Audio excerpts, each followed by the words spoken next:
There are some new, this perhaps wanders into the photogrammetry operators realm, so I won't dwell on these. Again, there's our old friend, the if-else operator. For this particular spatial model, again, uses defined processing area to do a reproject. So actually there's only really one input image to this particular model. So you'd think normally I wouldn't have to use defined processing area because I don't need to do union and intersection. There's only one input. But remember, defined processing area isn't just about multi-file input and union or intersection. It is also things such as setting pixel sizes to process at, or in this case, what projection system you want the output data set to be in. So this model was basically built as an example of how to reproject data, and specifically how to reproject data in batch processing. So it brings in one raster input, and that raster input might be calibrated, so I might optionally want to bring in a DEM to orthorectify whilst reprojecting, so as well as reprojecting, this will project data if it's calibrated rather than already on a map model. That's why the if-else is there. And in this instance, this is another nice way of using if-else. Remember, port inputs are the things that are going to prompt me. So I've got an optional DEM prompt here that basically is going to prompt me for optional DEM input file name. If I leave that blank, then effectively that port is false because it has no name, it has no data on it. If I give it a file name, the test coming from that port will be true. So now my if-else, my test up here will be false if I don't apply an input DEM. So if it's false, do the false track, which doesn't try to associate elevation. If it's true, if I've given it the name of a DEM, then go ahead and associate that DEM with the input raster dataset. And then in the warp operator, I can go ahead and use that information to go ahead and process the data that's connected to the coordinate operation in. So this gets the coordinate operation, the geometric model off the raster input, optionally modified by a DEM that I might provide. It then does a warp operation, and then in defined processing area, I can do things like set the cell size rule, the pixel width, pixel height, the units, 4 square pixels, and the target CRS is the important thing here, what output projection system I want the data to be on.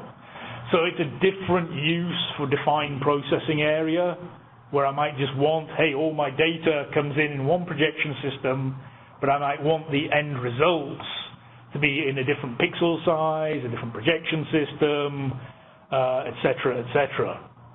So I can go ahead and do that. I won't demonstrate that. We've only got 15 minutes left. In a very similar vein, won't demonstrate it, we have the Orthorectify.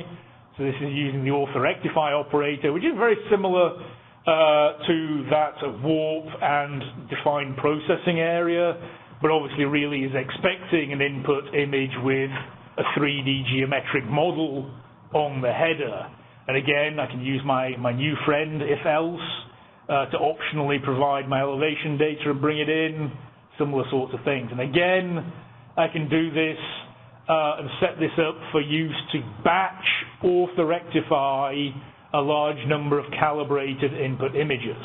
Now, one thing I will mention here, is, remember I said, whenever I supply a port input, that is now the defining feature that says that thing is going to be prompted for in the run dialog and in the batch editor.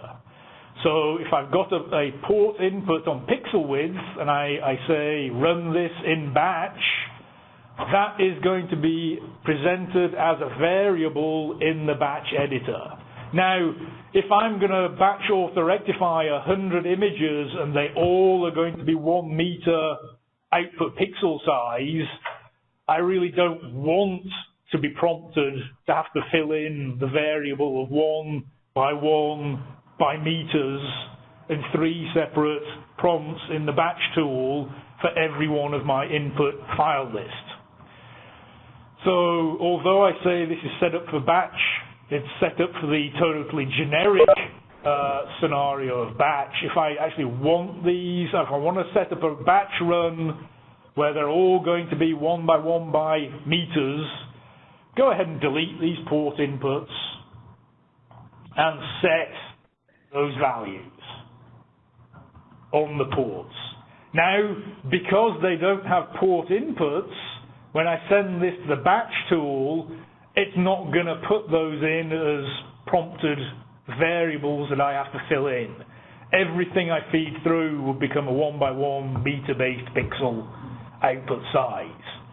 And that, it just simplifies the batch processing operation for you. So just remember, if you think your batch editor is overcomplicated, go back to your model and think about, do you really need all the port inputs for the batch run that you're about to do?